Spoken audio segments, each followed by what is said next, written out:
All right, what's going on, guys? Farzing Vasugian with you tonight for another episode of the Chiefs Zone podcast. Welcome in. Hope you're all having a good hump day. It is Wednesday, and we are here to talk some Chiefs football. The Chiefs coming off their first loss of the season, doing so in mid-November. Not a bad thing when your first loss comes this late in the season. Now the Chiefs are going to be looking to turn things around, and they've got the Carolina Panthers.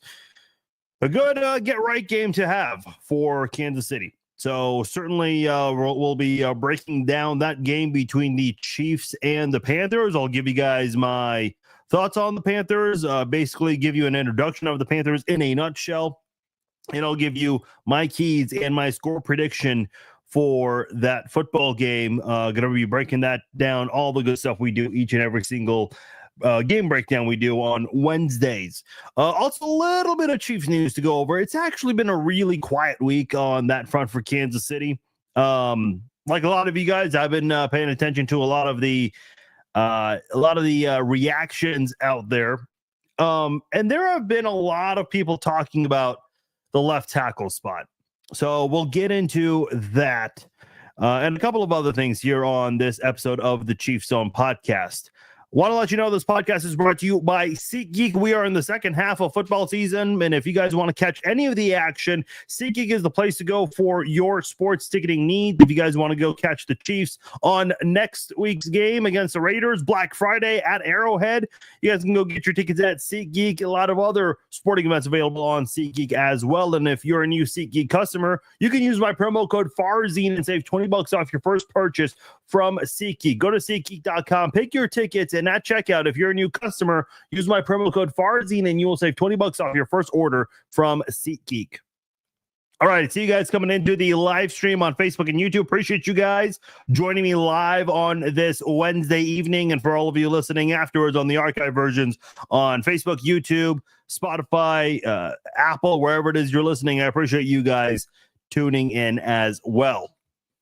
Before we get into all the Chiefs talk here, I do really quickly want to talk about the news that came out of the Jets firing their general manager Joe Douglas as the Jets are 3-8. I heard I can't remember who it was. Somebody was making a joke that the Jets own Tuesdays because Tuesday is generally an off day. So for those who don't know how it works in the NFL, if you have a game Sunday, you don't really practice Monday. It's more of a film study and a lot of meetings. You have that on Monday. Tuesday is the off day. Then you practice Wednesday, Thursday, and Friday. Saturday is a walkthrough. And if you're the away team, you travel on Saturday. And then Sunday is game day. If it's on Monday, everything is basically pushed back one day. So the off day is Wednesday. The install, the practice is Thursday, Friday, Saturday, and the walkthrough is Sunday. So just to give you guys that little breakdown there. But yeah, Tuesdays are normally a very quiet day. The only teams practicing on Tuesdays are teams that are getting ready for Thursday night football. But the Jets, they have been they make a lot of noise on Tuesdays with the firing of Robert Saleh, acquiring Davante Adams, and then firing their general manager. I've heard a lot of reactions about the Jets and everything going on as their season just continues to look worse. This is by far Aaron Rodgers' worst season. I don't think he's ever lost this many games in a single season. But here's one big reaction I have with Joe Douglas getting fired. This guy essentially, people like to joke out there that Aaron Rodgers is the owner, the GM, the head coach, the offensive coordinator, all of that. But in actuality, Joe Douglas is the GM. He has to go make the moves, but he did do what Aaron Rodgers wanted him to do. Joe Douglas went and got all of Aaron Rodgers' buddies, including Davante Adams, which took a while, but they got him eventually. And you got fired for it. Look, I've said this before about Patrick Mahomes because I know Patrick Mahomes has had some say in certain personnel moves, which I don't agree with. Listen, I don't care if you're Mahomes, Brady, Manning, LeBron, Curry. I don't care if you're a superstar athlete. No athlete should have a heavy influence on roster decisions. You're the athlete for a reason, and the guys above you who essentially brought you in here, those guys are general managers for a reason. Maybe a little bit of an influence, fine. Like Patrick, reaching out to Matt Nagy saying, hey, I would like Juju back here, which was the word out there that Nagy is the one who went and campaigned for Juju to come back. Like those kinds of things, yeah, I certainly get.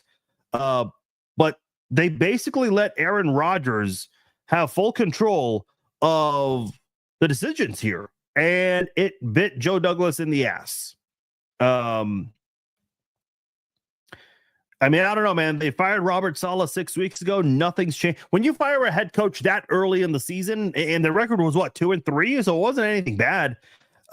You still have a shot at turning things around and being competitive. Now the season's over. You don't just fire the general manager during a bye week and then, hey, this is it. Yeah, we're going to turn things around now. No, you're at 8 losses. So the most you can do is barely finish above 500, and even then that would be an uphill battle for the Jets right now. I mean, they're punting on the season. Let me just ask this question, and it's a rhetorical question, kind of serious as well, but is there a realistic scenario where Aaron Rodgers comes back as a starting quarterback for 2020 for the Jets in 2025, and the Jets excel and they're one of the best teams in football, or at least make the playoffs? Is that a realistic scenario of any kind? I think you got to just take your L on this one and move on from Rodgers. I mean, I don't know what they want to do with Devontae Adams. I still think he's a guy that, Devontae Adams, man, this guy left Green Bay to reunite with his college buddy, didn't even come close to fruition, not even close to what the plan was. Then he reunites with his Green Bay buddy in New York, and it seems like they got worse. It's just, Devontae Adams, man. I mean, you had a great situation in Green Bay. You went and chased money and thought that, you and Derek Carr were going to kick ass, and the complete opposite happened. And then you go to the Jets. I don't know. I asked the question, why are the Jets going to suddenly be so successful with all of these Packers guys when they didn't even win a championship before or even go to a Super Bowl before? They've come close a couple times, but they never went to a Super Bowl. So why was it all of a sudden going to work in New York? I don't know, man. I don't feel bad for Joe Douglas. Like, he kind of got what he deserved because he just bent the knee for his quarterback. And that's not how NFL teams should operate. Not at all. Not at all. All right. I see your comment in there, Ray. You're asking, should we be worried about our left tackle and pass protection? Okay, let's get into this right now. We kind of went over this on Monday. First of all, the answer is yes. Absolutely yes. There are a lot of people who feel like this is a team whose Achilles heel is the left tackle spot. 100% agree. That is by far the weakest link on your team. They're both tackle spots, really. Jawad Taylor kind of has up and down games. But at the end of the day, if the Chiefs don't three-peat, if they lose a playoff game before the Super Bowl, the number one reason could be that left tackle spot. That could be the ultimate reason why the Chiefs don't go for 3 in a row this year. And this was also a concern last year. It's just, listen, this all kind of started when you let go of Eric Fisher and Mitchell Schwartz because they were both dealing with injuries, unfortunately. So what did the Chiefs do? They go and they make a trade for Orlando Brown, convert him from right to left tackle, and he just was not very good at all in 2021. 2022, he led the NFL in pressures allowed. Him and Andrew Wiley were 1 and 2. Last year, they let Orlando Brown walk. He led the league in pressures again, this time with a different team in Cincinnati, and now he's injured. So obviously that was a bad signing by them and a good idea by the Chiefs to let him go. Unfortunately for the Chiefs, they haven't really moved in the right direction with the left tackle position. They went and got Donovan Smith, the former Super Bowl champion, who's had an up-and-down career. Didn't do very well, although in the playoffs, he played a little bit better when he got back from his injury. With Wanye Morris, I mean, he had flashes last year, but this year he's not playing great. And whenever he goes out with an injury or whatever it is, Kingsley Suamataia comes in, and it's just a disaster from the start. He's getting beat. He didn't look awful or horrendous in week 1 against the Ravens. Trey Hendrickson, who's the best pass rusher in the NFL this season, obviously leads the NFL in sacks by a significant margin, by at least a couple of sacks. And if I'm not mistaken, I don't think the Bengals have had their bye week yet. So, okay, it makes sense. But still, it's a bit of a gap between 1 and 2. And he's just not cutting it. He's just not Kingsley, that is. So what do you do? A lot of people out there are calling for Donovan Smith. I've put the word out there that David Bakhtiari is available. I mean, listen, Donovan Smith, nothing excites me about Donovan Smith possibly coming back. Now, we are going into week 12. So let me just say this to you guys, because the left tackle issues did not just start suddenly this week because the Chiefs lost to the Bills. This has been an issue for several weeks now. My whole thing is this. If the Chiefs haven't signed a left tackle, whether it's Smith or Bakhtiari or whoever else is available, when are they going to do it? When an injury occurs? But let's say no injuries occur. Let's say they're both healthy and they're just playing bad all season. Wanya Morris and Kingsley Suamataia. What are they going to do? Just let them figure it out? Again, I don't know what difference you're going to get from Donovan Smith. I mean, you got Wanya Morris and Kingsley Suamataia. Those are guys with very little experience, and they're bad. Donovan Smith has a lot of experience and is bad. What's the difference here? I don't know why people get excited about the possibility of Smith coming back unless he somehow has improved over these last, 7-8 months when he has not been with the team. I mean, I don't know. I guess he is slightly better than Suamataia. Like, if we were doing Madden ratings, Suamataia would be at like a 50 and Donovan Smith might be at a 65. Okay, 5 points better, but is it really going to be that big of a noticeable difference there? How big of a difference is that? I don't know. I just feel like if the Chiefs were going to make a move, they would have done it by now. And they haven't.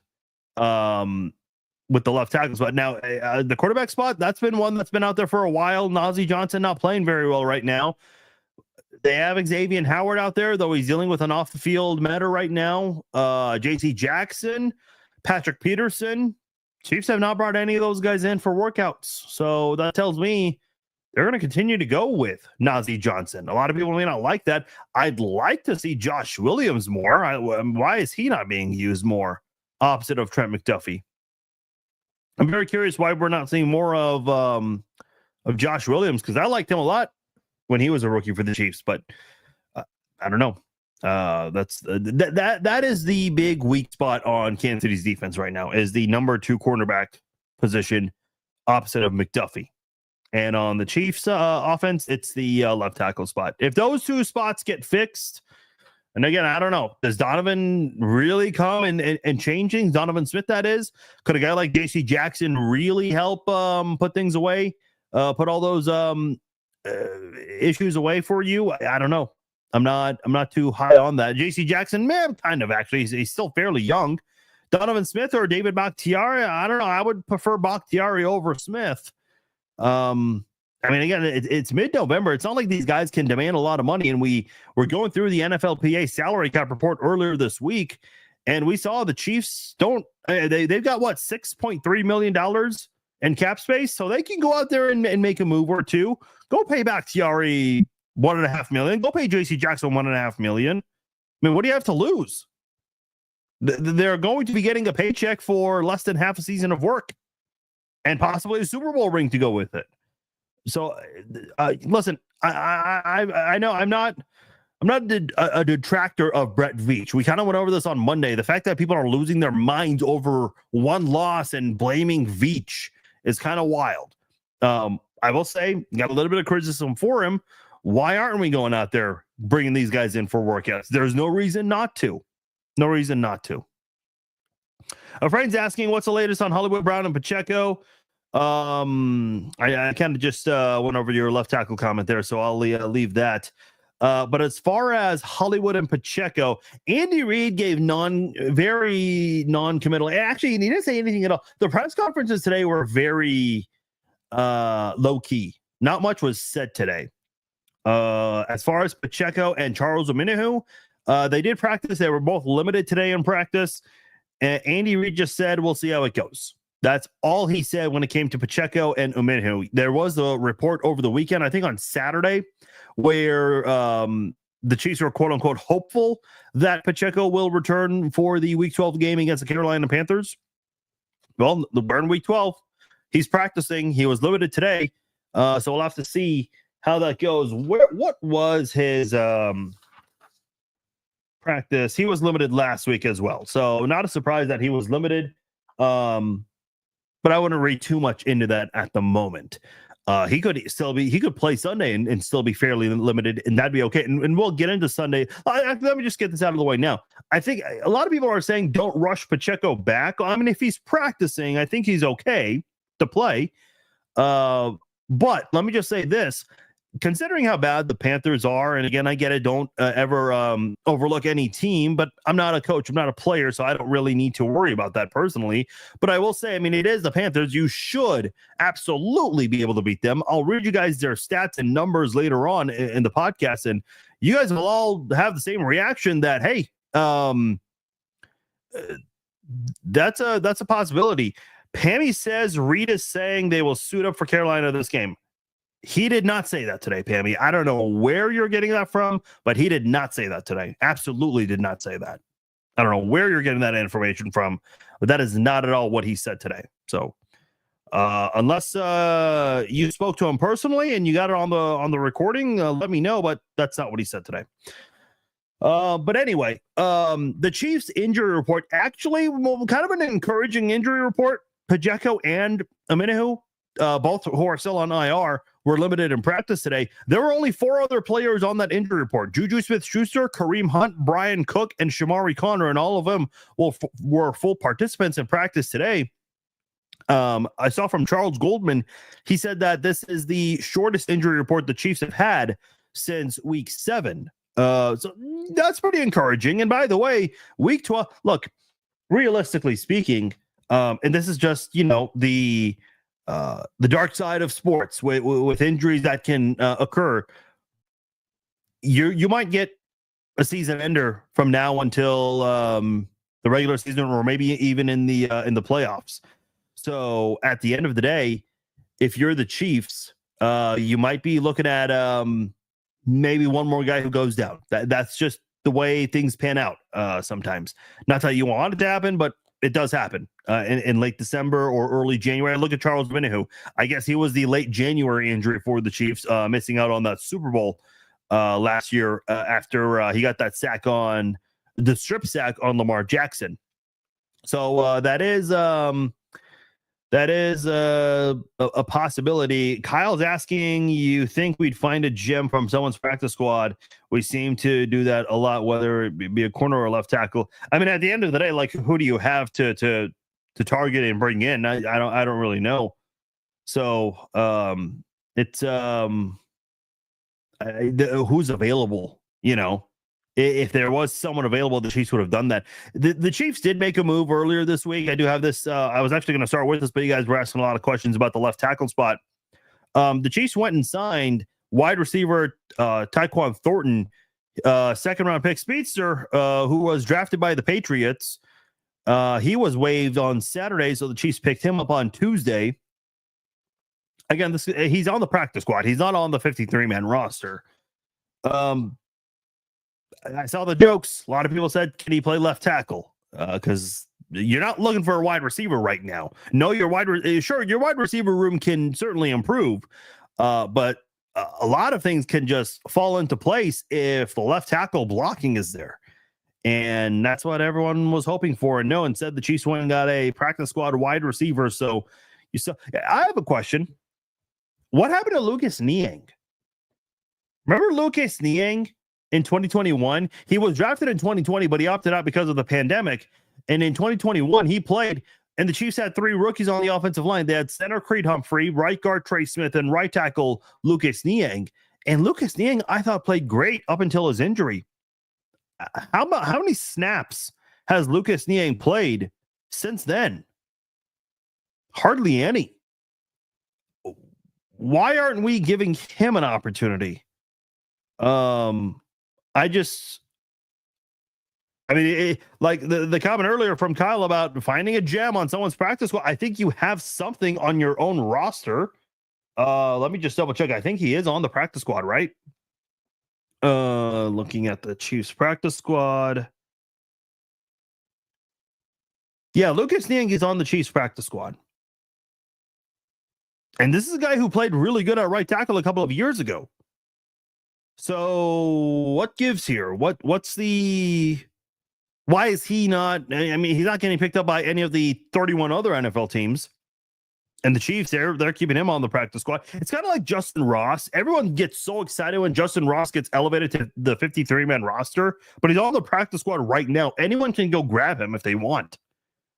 And no one is. And there's a reason for that, I suppose. So I guess, there's also a reason why Lucas Niang is on the practice squad. I'd like to think that they'll go and give him an opportunity, but he's been sticking on the practice squad for quite some time, and that's just the way it's been for Kansas City. So I don't know. If you want to throw darts and hope that someone can do something and improve the pass protection, I don't know. I kind of like Lucas Niang. I thought he played great. I know it was not left tackle, it was right tackle in 2021. But he has not been given an opportunity, and I think there's a reason for that. So I know it's not the news people wanted. Tyquan Thornton, wide receiver, but that is what the Chiefs did as far as roster transactions. They released Cornell Powell, who was a 5th-round pick in 2021. He stuck with the team for quite some time. Hardly ever got an opportunity. I don't think he ever had a regular season catch. He had a good preseason this year, but just a guy that never really got an opportunity in the regular season. So I don't know.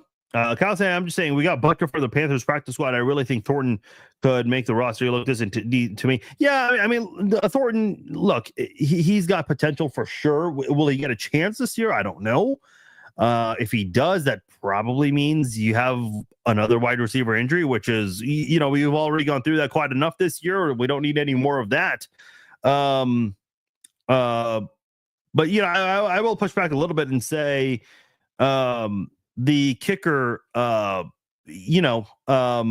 position is a little different. You can maybe find a good kicker out there that's on a practice squad. There are a lot of wide receivers who are on practice squads right now. Maybe some of them have potential, like a Justin Ross, but we're just not seeing them get their opportunities for now. Do any of the KC Chiefs follow me? I'll be honest, I don't know. I mean, they've responded to me and have retweeted me from time to time. But I don't know, like, specifically who follows me and who doesn't. It's funny. One of my man cave videos, there were actually a Patrick Mahomes dad commented on that. There were actually several former Chiefs who commented on that. So that was pretty cool. By the way, speaking of former Chiefs, completely forgot to share this at the beginning of the podcast. You guys remember Sean Smith, not the cornerback, the defensive lineman, Sean Smith. He will be a guest on the podcast tomorrow, 6:00 Central Time. So set your timers if you want to catch it live. Former Chiefs defensive lineman Sean Smith will be a guest on the podcast. He played for the Chiefs in 2010. He left the Chiefs in 2011 to go play for the Titans, and then he came back in 2012. And by the way, when I posted this, some people brought up the fact that he was accused of grabbing the genitals of some offensive linemen in those dog piles. Oh, I will absolutely bring that up to him. 1,000%. So we'll definitely talk about that with Sean Smith and much more. Really excited to have him on. I know he's he only played 2 seasons for the Chiefs, but he wears that red and gold proud as a retired football player, and tweets about the Chiefs a lot on his social media. So excited to have him on. We do have another guest. It's not 100% confirmed yet, but it would likely be Friday, late afternoon, early evening. So it's going to be 2. We're going to have a podcast every day. Today, tomorrow, possibly Friday. We do have another guest we're working on. We're we're like at the 1 yard line of booking that guest. So we're very close to getting it. Just wanted to let you know, we got a couple of guests on the podcast this week. One of them we can confirm and let you know it is Sean Smith, former Chiefs defensive lineman. I'm excited about the other guests. I think you guys will as well. It's a name that a lot of Chiefs fans should definitely know. I think you guys will definitely be excited when that gets announced, hopefully within the next 24 to 48 hours. But it should be on Friday, late afternoon's podcast. Okay. Let's go ahead and move on to the Chiefs and the Panthers game. Let's get this in. Let's see how the Chiefs bounce back in this one here. Referee is going to be Sean Smith. He was the referee for the Chiefs and Chargers game earlier this week. This will be on CBS. Ian Eagle and Charles Davis will announce this game. I believe this is Ian Eagle's first Chiefs game of the season. Don't quote me on that, but I believe that is the case. Of all the CBS games that were not done by Jim Nantz and Tony Romo, I think were done by Kevin Harlan and Trent Green, 2 of them.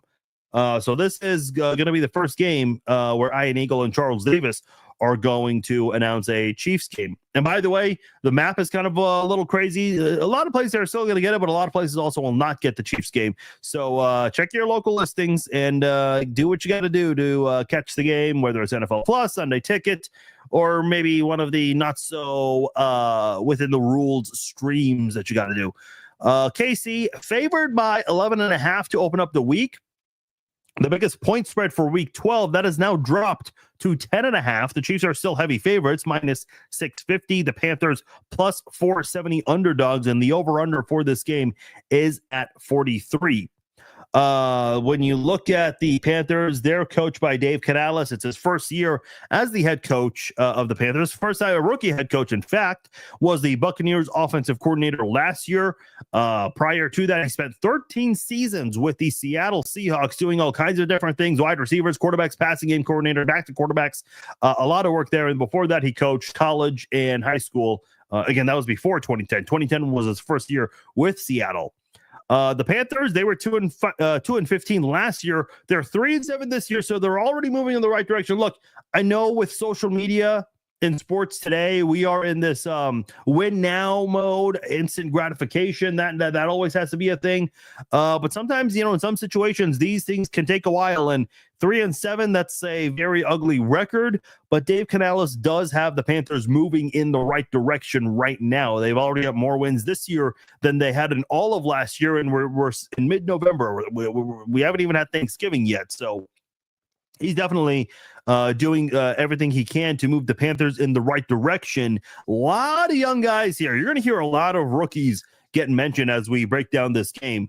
By the way, the Panthers, they have their first winning streak since 2022. They won in week 12 and week 14. Now, there was a bye week in week 13. So they had a 2-game winning streak then. And this is their first 2-game winning streak in 2 years, essentially. So good for the Panthers. They're trying to move in the right direction with their young quarterback, Bryce Young. Obviously, we used Andy Dalton a little bit. We'll touch on that in just a moment. Their offensive coordinator, Brad Idzik, was with Canales in Tampa Bay last year, and before that, they were both also in Seattle. Idzik was there from 2019 to 2022, not as long as Canales, but Idzik was there for a while. Okay, here are the numbers for the Panthers. Total offense, 32nd. Passing, 31st. Rushing, 24th. It's a little misleading, by the way, the rushing one. Scoring, 29th. 16.7 points per game. They are tied 29th in third down offense, and they do have a good red zone offense, though. They're 5th in red zone efficiency, scoring touchdowns on 64% of their red zone trips. To give you an idea, number 1 is Baltimore, number 2 is Cincinnati, 3 is Detroit. 3 is Tampa Bay, 4 is Detroit, and 5 is Carolina. So probably something you did not expect. That definitely surprised me. Andy Dalton did play for 6 games, filling in for Bryce Young. 989 yards, 7 touchdowns, 6 picks. Bryce Young, who's played one more game than Andy Dalton, he has thrown for less yardage, 820 yards, 4 touchdowns, 6 picks for the Panthers. And not last week, rather, because they're coming off a bye week, but 2 weeks ago when they were in Germany, Bryce Young was 15 of 25 for 126 yards passing and threw a touchdown pass. He also scrambled twice for 30 yards. Their leading receiver is a guy who's not on the team anymore, Deontay Johnson, who got traded to the Baltimore Ravens. Before he was traded, he led the team in catches with 30 and receiving yards with 357. And now he is a member of the Baltimore Ravens. Rookie wide receiver Xavier Leggett, 29 catches for 284 yards and 4 touchdowns. Hasn't had a game with more than 66 receiving yards yet. Rookie wide receiver Jalen Coker. I was big on Jalen Coker, man. This guy went to Holy Cross, and I thought that maybe the Chiefs would bring this guy in as like someone to provide depth or maybe be on the practice squad. But no one even drafted him. In fact, I think he ended up being like a first-round pick in the USFL draft or something along those lines. Because I remember Jason Bean, the KU quarterback, was the number 1 overall pick. And I remember seeing Jalen Coker. Jalen Coker got a workout with a couple of teams. So he's already been switching around with a couple of different teams for his rookie season with OTAs, training camp. Now he's back in the NFL. He has 17 catches for 263 yards and a touchdown. He had 78 yards on Denver. He had 41 yards on the New York Giants a couple of weeks ago. Rookie tight end, another rookie here, Jatavion Sanders, 2 catches for 8 yards and had a touchdown in that game. In total, he has 26 catches for 253 yards and a touchdown. So they've got a couple of rookie wide receivers and Xavier Leggett, and Jalen Coker. And they have a rookie tight end and Jatavion Sanders. So a lot of rookies, a lot of young guys on this Panthers roster already mentioned. And we'll mention a couple more as we go on here. Now, the best part about the Panthers offense, or really the best part of the entire Panthers team, one of the very, very few spots on this Panthers football team is Chuba Hubbard, who's rushed for 818 yards, 4th best in the NFL. He's got 6 touchdowns, tied for 12th on the ground this year. He's also leading the team in catches with 30 on the year. Ran for 153 yards 28 times against the Giants a couple of weeks ago. During this 2-game winning streak, he has ran 43 times for 225 yards and 3 touchdowns. So he's been a big part of this winning streak for the Panthers. Now, I will say this. The Chiefs, they faced a lot of top 5 running backs this year. Derrick Henry, J.K. Dobbins, Alvin Kamara, James Cook. A lot of really good running backs this season. And the Chiefs have shut all of them down this season. So Chuba Hubbard, I mean, they take him out of the equation. The Panthers really don't have anybody. I mean, they are really relying on their young guys, Leggett and Coker, to really just grow up overnight. And that's not going to happen against this Chiefs defense. It's just not. Running back Miles Sanders, he is also on the team, but we don't know his status yet for the did Leggett get traded? Let me double check on that. No, it says he's still on the Panthers. So no, he is definitely still on the Panthers, unless you're thinking of someone else, Kyle. However, the Panthers do have a running back that is expected to make his debut. They drafted Jonathan Brooks from Texas in the 2nd round. He suffered an ACL injury. He tore his ACL around this time last year.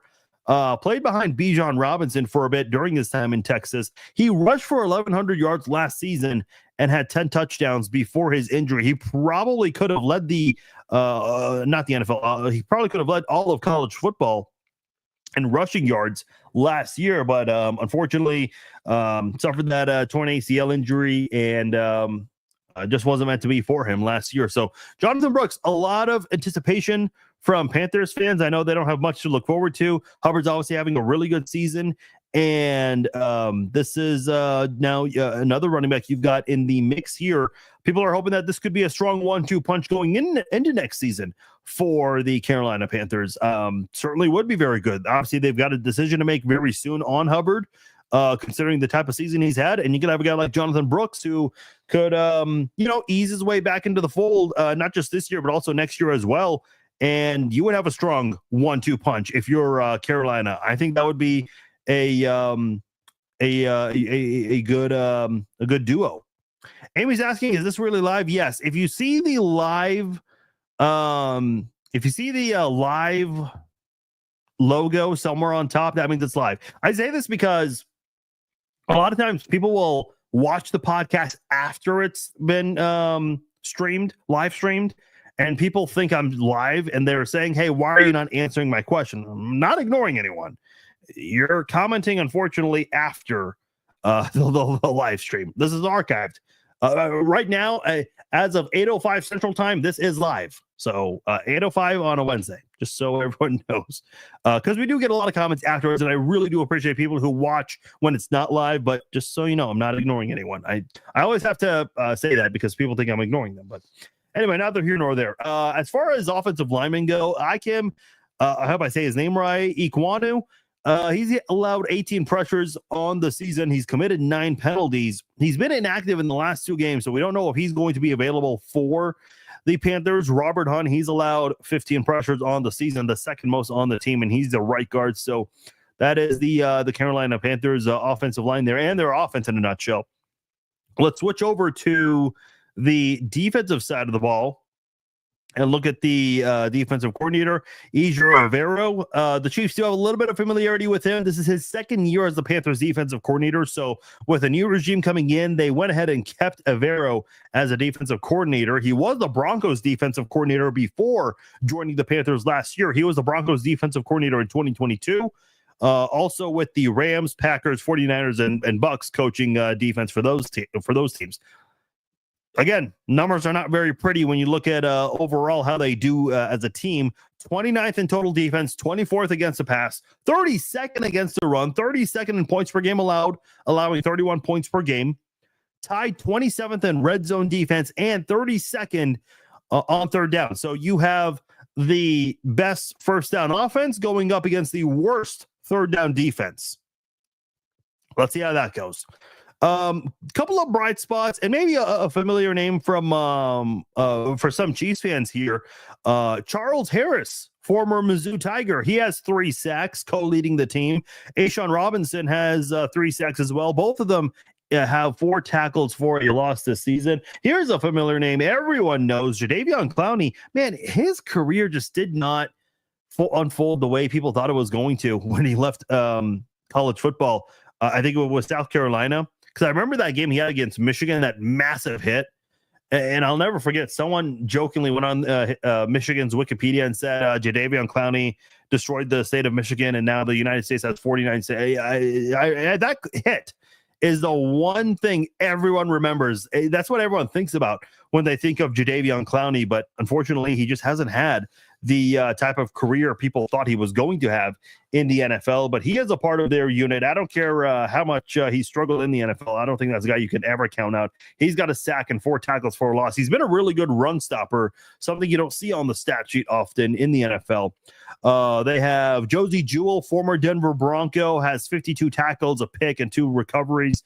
Rookie linebacker Trevon Wallace, 50 tackles and 2 forced fumbles. So he's been a nice little bright spot on the defensive side of the ball. Safety Xavier Woods. No, not the WWE wrestler. He leads the team in tackles with 69 and also have a pair of interceptions. The only guy on the team with multiple interceptions. He does have a shoulder injury. He did practice today, but we'll see how that goes as the week goes on. Their secondary in general just doesn't really concern me much. J.C. Horn, a first-round corner from 2021. Mike Jackson, the number 2 cornerback.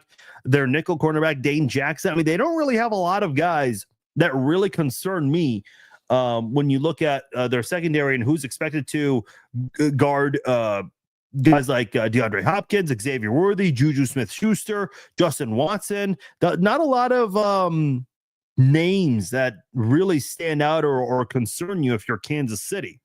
Now, the thing that, you got to be aware of, I mentioned a couple of their pass rushers, also Cam Gill, Wanye Morris and Jawan Taylor. This is an opportunity for them to kind of maybe build a little bit of confidence and try to rebound after a bad showing last week. Now, by all means, if they have a great game, I'm not going to label them as all pros. I mean, it's the Carolina Panthers for crying out loud, but you gotta have a get right game, and this is the time to do it. So they definitely need to turn things around. This is the start to do it. Panthers special teams coordinator Tracy Smith. He was the special teams coordinator for the Texans. He's also worked for the Seahawks, Raiders, 49ers, and the Browns. A lot of Seattle connections here, by the way, if you haven't noticed already. Kicker Eddie Pinheiro. Actually, some big news for Eddie Pinheiro. This week, he became the owner of the highest field goal percentage rate by a kicker in NFL history, because Justin Tucker has been horrendous this season. It's funny, Justin Tucker made excuses about missing 2 field goals last week, talking about the playing turf. Meanwhile, the kicker opposite of him made 6 field goals. So interesting how that all works. By the way, Justin Tucker just hasn't been the same ever since he tried to do that cute shit with Kelsey and Mahomes. Don't do those kinds of things to the Chiefs, man. They will get you. It'll come back to haunt you. 100%.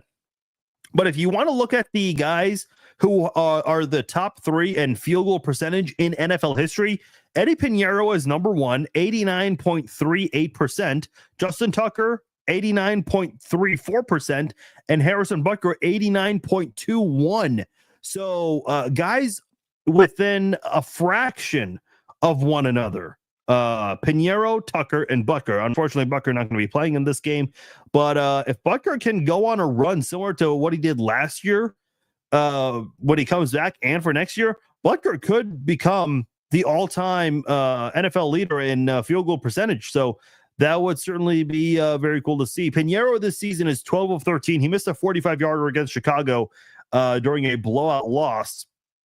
Their punter, Johnny Hecker, 28th in punt average and 20th in net punting average, so nothing great. Their running back, Raheem Blackshear, averages 25 yards per return. He leads the NFL in kick return yards and kick return attempts, which is common when you're allowing the most points. That's natural, but he has 679 yards off of 27 kick returns. He also has 14 punt returns for 131 yards there. Okay, so that right there is the Carolina Panthers in a nutshell. Defensively, I have no concerns. I know they're going to shut down Hubbard because they've done it against every good running back great running back this season. And if you shut him down, let's get back to the offense. Let's start with the fact that you shut down Hubbard. Offensively, what do you got to do? You got to go out there and get off to a good start. Go out there and get a lead. Play with a lead. Because if you do that, you're going to force the Panthers to throw a lot. And what happens when you're forcing the Panthers to throw a lot? Well, they're going to abandon the running game, which is the only good thing they have on that offense. But if it's getting shut down by the Chiefs, you definitely have to abandon the running game, especially if you're playing from behind. And then what happens? Well, those sack numbers might come if you're playing with a lead. That is something very important to note here with this Chiefs team here, because I see a lot of people saying Chris Jones is not doing anything this season. That is not a fair assessment of Chris Jones at all. I know the sack numbers are not there, especially like you wanted, but playing from behind can cause minimal sack numbers. But just be aware of that, folks. That can be a thing here. If the Chiefs can play with a lead in these games, for a majority of these games, they'll have a really good opportunity, the defense that is, to get more of these sacks. So that is what I want to see. And I think a big part of it is you got to have good blocking from your offensive tackles. And I think this is a chance for them to have that in this game here. DeAndre Hopkins, Travis Kelce, they only combined for 4 catches last week. 5 catches. Hopkins had 3. Kelce had 2. And again, combined, I don't think they surpassed 35 or 40 yards. So they got to get more involved. I know Travis Kelce brought this up on his podcast today. So they definitely got to play. Let Kareem Hunt go out there and cook. I want to see Pacheco in this game because this is, I think in this game against Carolina and next Friday, the following Friday against the Raiders, I know the Raiders and Chiefs, they always play close, especially these last couple of games. But I'm just looking at these two games the Chiefs have, the Panthers and the Raiders. Let Pacheco play a little bit in those games. Let him get his feet wet. Let him kind of get acclimated back into the fold again, because you're going to need him for that massive Sunday night game. And by then, he'll be kind of fully acclimated once he gets back into the rhythm of things. And he and Kareem Hunt can have that full 1-2 punch by the Week 14 game, Sunday Night Football against the Chargers. That is a massive game for both teams, really. Chiefs want to keep that gap in the division. Chargers would like to stay ahead in the wild card race, but also maybe cut the deficit in the divisional race. So that's going to be a big game in a couple of weeks. You're going to need both Hunt and Pacheco because the Chiefs are probably going to be leaning more on their running game as the season goes on, even if Hollywood comes up, which won't be anytime soon. By the way, a lot of you guys were asking about Hollywood. Andy Reid said more about Hollywood than he did Pacheco and Omenihu. Andy Reid said that that Hollywood is making good progress. That's all he said. But he's been saying that for a month now. The media went crazy today when Andy Reid said that. I'm like, we've heard that already. We've heard that several times. We've heard that for a month now. So I don't know. It was just interesting to me that the media went crazy. But look, I think the offense has to definitely play with a lead. That is a huge thing that has to happen in this game. This is going to be the get-right game. Originally, I was going to go 28-17, but the more I just look into the Panthers here, I don't see this one being close. 31-10. That is my score prediction. Kansas City to win. And then they got a short week to get ready for the Las Vegas Raiders. So my score prediction, I'm going 31-10, Kansas City over the Panthers here. Reminder, tomorrow, 6 o'clock Central Time, we are doing another podcast. We're going to have former Chiefs defensive lineman Sean Smith on the podcast. Friday evening, Friday late afternoon, we are going to do a third podcast. Third day in a row, we will do a podcast. We have another special guest we're planning on. It's like 99% booked. So just make sure you're following me on Facebook and YouTube. You'll get notified whenever we go live. And hopefully you guys like both tomorrow's guest, which is Sean Smith. Friday's guest, we cannot say yet because it's not officially done yet, but we are expecting it to be announced within the next 24 hours. And I think you guys will really like that guest. So be on the lookout for that. And then we'll do the Red Friday live chat right after that scheduled expected interview on Friday. Okay, guys, my name is Farzee Vasugian. Thank you all for joining me for this episode of the Chiefs Zone podcast. Again, make sure you're subscribed. Tune into the interviews this week. I will talk to you all later. Take care.